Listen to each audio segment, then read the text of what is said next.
नमस्कार, बड़ी खबर में आपका स्वागत है। आपके साथ मैं हूं दुर्गेश भटनागर। बड़ी खबर में बात होगी बजट को लेके, क्योंकि केंद्र का बजट आने वाला 1 फरवरी तारीख उसके लिए निर्धारित की गई है केंद्र सरकार की तरफ से। लेकिन विपक्ष ने 5 राज्यों के चुनाव को लेकर इस पर आपत्ति जताई थी और अब यह मामला सुप्रीम कोर्ट में गया था। सुप्रीम कोर्ट ने भी साफ तौर पर कह दिया है, खारिज कर दिया है विपक्ष की बात को और 1 तारीख को ही बजट पेश किया जाएगा। तो कहीं न कहीं सुप्रीम कोर्ट ने भी यह माना है कि इससे आने वाले 5 राज्यों के चुनाव पर कोई फर्क नहीं पड़ेगा। तो अब नियत तिथि पर यानी कि 1 फरवरी को ही केंद्र का बजट जो है वो आएगा। तो हम इस पर भी बात करेंगे। तो बात जल्लीकट्टू की भी होगी, क्योंकि तमिलनाडु में जिस तरीके से जल्लीकट्टू को लेकर आंदोलन शुरू हुआ और उस आंदोलन जो है अब हिंसक दौर पर जा पहुंचा है। कारण अध्यादेश जरूर उसको लेकर जारी कर दिया गया। जल्लीकट्टू की करने के लिए भी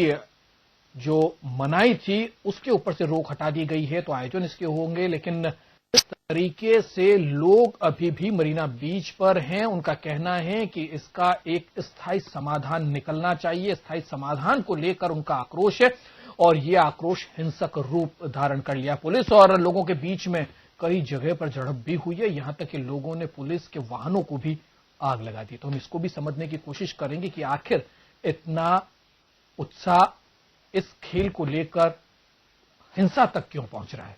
तो इसको भी समझने की हम कोशिश करेंगे। तो वहीं कॉल स्कैम की हम बात करेंगे, क्योंकि कॉल स्कैम को लेकर भी सुप्रीम कोर्ट ने साफ तौर पर कह दिया है विशेष जांच दल गठित करने के लिए, क्योंकि पूर्व सीबीआई के जो निदेशक रंजित सिन्हा हैं उनके ऊपर कहीं न कहीं जांच को प्रभावित करने का जो साक्ष्य हैं, जो सबूत हैं वो मिल रहे हैं और इसी को लेकर ये जांच गठित करने की बात सुप्रीम कोर्ट की तरफ से की गई। तो इसको भी हम समझने की कोशिश करेंगे। तो वहीं राजस्थान में चल रहे जयपुर लिटरेचर फेस्टिवल में आज तस्लीमा नसरीन के आने के बाद एकाएक हलचल और ज्यादा होगी और कहीं न कहीं उन्होंने साफ तौर पर कहा है कि हिंदुस्तान में सेकुलर जो हैं वो सुरक्षित हैं, ये बात कहती हुए नजर आई है। तो वहीं उन्होंने कहा है कि वो हिंदू की अगर बात करती हैं, बौद्ध की अगर बात करती है, उनके ऊपर कोई कटाक्ष करती हैं तो कोई बात नहीं होती, लेकिन अगर मुस्लिम समुदाय के ऊपर कटाक्ष किया जाता है तो उसका विरोध होता है, जान से मारने की धमकी दी जाती है। और हुआ भी वही कि लोग,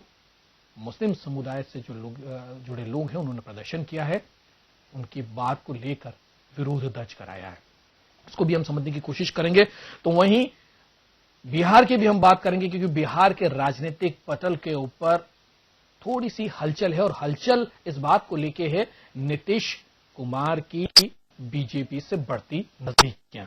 अब इन्हीं चीजों को लेकर नीतीश जो हैं उन्होंने महागठबंधन की बैठक बुलाई और उसके बाद उन्होंने जनसंवाद किया। कार्यकर्ता जो कि हर दल के जो महागठबंधन से जुड़े हुए हैं वो आए, उनकी समस्याओं को सुना और कोशिश ये की कि महागठबंधन आज भी एक है। तो इसको भी समझने की कोशिश करेंगे कि उनकी नजदीकियों का क्या इंपैक्ट होगा और उनकी इस लोक संवाद कार्यक्रम से एकजुटता दिखाने पर क्या इंपैक्ट होगा। तो वहीं झारखंड की भी हम बात करेंगे, क्योंकि झारखंड में बजट पेश किया गया, कृषि को महत्व दिया गया, तो वहीं शिक्षा पर भी फोकस रहा है इस बजट का, तो उसको भी हम देखेंगे। तो चलिए शुरुआत करते हैं बड़ी खबर की।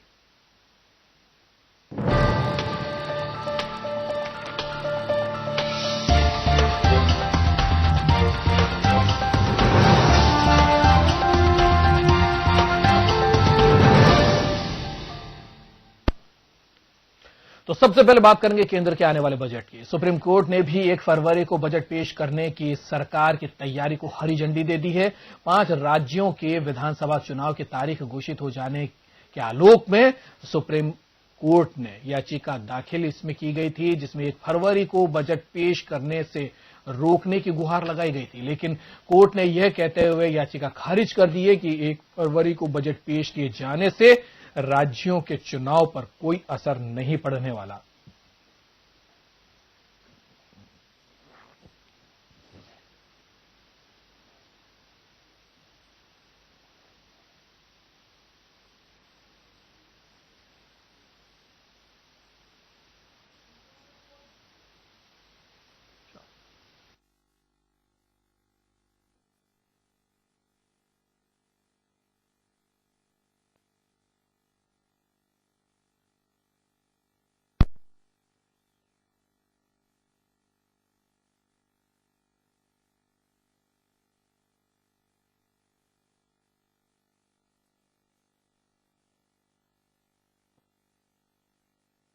में कोई बदलाव नहीं होगा। बजट पेश किए जाने से 5 राज्यों के होने वाले चुनावों पर कोई असर नहीं पड़ेगा, ये सुप्रीम अदालत ने कहा है। आम बजट पेश करने की तारीखें जो हैं वो अब नहीं बदलेगी।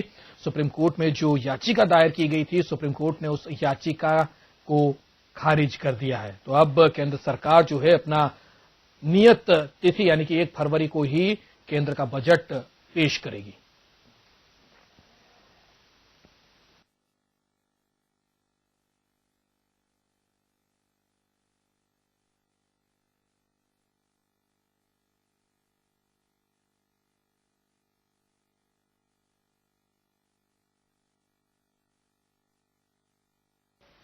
चलिए दिल्ली से निकल के हम तमिलनाडु की तरफ लिए चलते हैं। आपको तमिलनाडु में जल्लीकट्टू को लेकर प्रदर्शन जो है वो हिंसक हो चले हैं।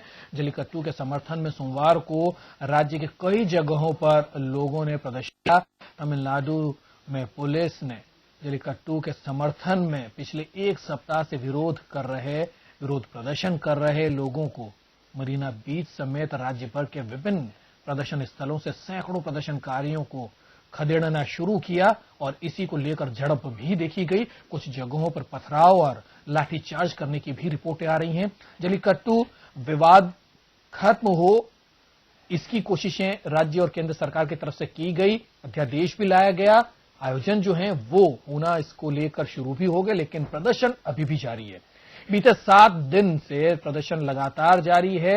आपको बता दें, प्रदर्शनकारी जल्लीकट्टू विवाद का स्थायी हल चाहते हैं।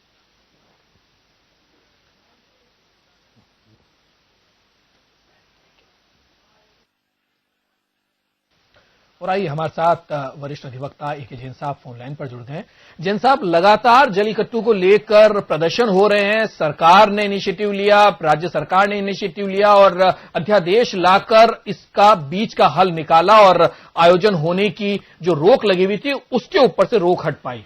लेकिन अब प्रदर्शन अभी भी जारी है। लगातार लोग बाग उग्र हो रहे हैं और हालात यहां तक पहुंच गए हैं कि अब ये हिंसक हो चले हैं। पुलिस के साथ मारपीट की जा रही है, उनके ऊपर पथराव किया जा रहा है और हालात ये हैं कि उनके वाहनों तक को आग लगा दी गई है। कई जगह आगजनी की घटना हुई है।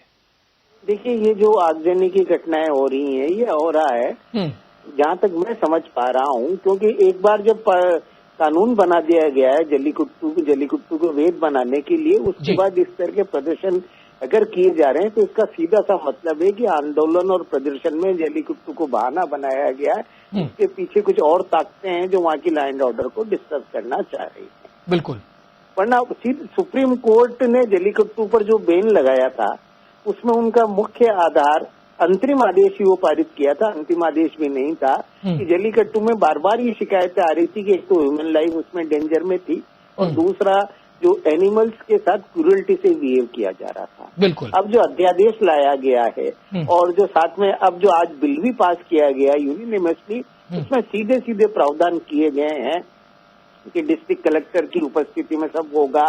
उससे पहले किसी भी प्रकार के जो बुल्स उसमें काम में लिए जा रहे हैं उनको किसी प्रकार की ड्रिंक्स देना या और किस तरह की ऐसी चीज जो उनकी बॉडी को किसी तरह का नुकसान पहुंचाता है, अगर ऐसा किया जाएगा तो ये अपराध होगा। वहां पर उपस्थित सारे लोग इस बात की जांच करेंगे और आयोजन जब भी होगा वो राजकीय अधिकारी की उपस्थिति में होगा। यदि किसी खेल में खतरा नहीं डाला जाता है और या जानवरों के साथ अत्याचार नहीं किया जाता है तो ऐसे खेल विधि अनुसार परमिसिबल है। इसी तरह से ही कानून बनाया गया है। इसके बाद भी अगर प्रदर्शन किए जा रहे हैं तो इसका मतलब ये लगता है कि प्रदर्शन इसलिए नहीं किए जा रहे हैं कि जल्लीकट्टू की परंपरा से जुड़ा हुआ एक मामला है, बल्कि इसलिए किए जा रहे हैं कि इसके पीछे कोई राजनीतिक खेल की। तो कहीं कहीं संवैधानिक जो हमारा सिस्टम बना हुआ है उसको कोलैप्स करने की पूरी कोशिश नहीं मानते आप? निश्चित एक बार सुप्रीम कोर्ट इस पर अगर बैन लगाती है, उसके बाद भी आपकी भावनाओं को देखते हुए अध्यादेश सरकारें लेके आती है, लेकिन बावजूद उसके आप हिंसक हो जाते हो। देखिए, आपने 2 बातें कही कि सुप्रीम कोर्ट बैन लगाती। आज जो अध्यादेश या कानून तमिलनाडु सरकार लेके आई है, जब निरंतर इस बात पर आपत्ति उठ रहे थे, उसी टाइम इसको खेल को नियमित करने वाले अगर ऐसा कानून और अध्यादेश बना दिया जाता तो क्या सुप्रीम कोर्ट को बैन लगाने की जरूरत पड़ती? जी। पर हमारी सरकारें तभी जानती हैं जागती हैं जब अदालतें कोई आदेश पारित करती हैं या जब कोई बड़ा जन आंदोलन होता है। ये फेल्योर ऑफ सिस्टम की, अगर लेजिस्लेशन समय पर बना दिया जाता तो न तो सुप्रीम कोर्ट को बैन लगाने की जरूरत पड़ती और न शायद आज जो स्थिति तमिलनाडु में हुई है वो होती है। बिल्कुल, तो कहीं फेल्योर राज्य सरकार का जरूर इसमें सामने आ रहा है। बहुत बहुत शुक्रिया जैन साहब हमारे साथ जुड़ने के लिए।